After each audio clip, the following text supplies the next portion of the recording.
I work as a freelancer and I built this habit na pag naalala ko yung isang tao, or maybe I adopted this sa church kasi may tendency na maging transactional ang relationship.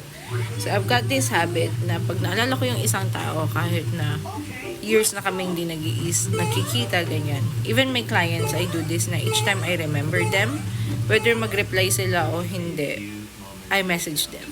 Because I really think and I believe that the cure to depression, antidote to people falling of depression and isolation ay community and genuine care. Yung hindi lang pag may kailangan ka sa kanila, may message mo sila or chat-chat mo sila. Pag may binebenta ka, tsaka ka mag-build ng relationship. And I notice in the freelancing industry, rampant yun, na people will only engage with you kung may mapapala sila sa'yo. Tapos pag wala na, they won't remember you.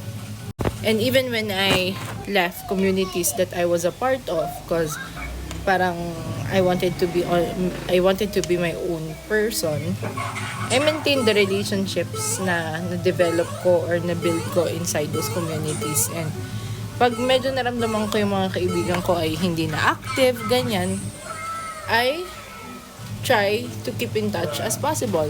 Yung may simpleng check-ins lang na how are you, how's life going.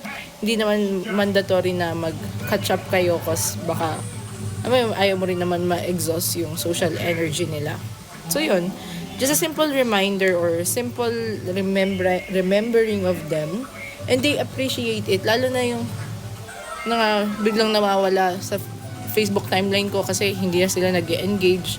Tapos madidiscover ko naka-deactivate na pala yung Facebook nila, tapos Messenger lang active, tapos randomly magme-message ako. And they appreciate it kasi parang few months na akong naka-deactivate, and I'm so happy that you remembered me kasi ikaw lang nakaalala sa akin.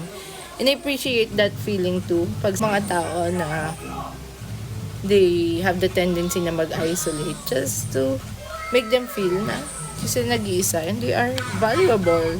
Out of all the relationships na transactional, ikaw yung intentional. And I like that.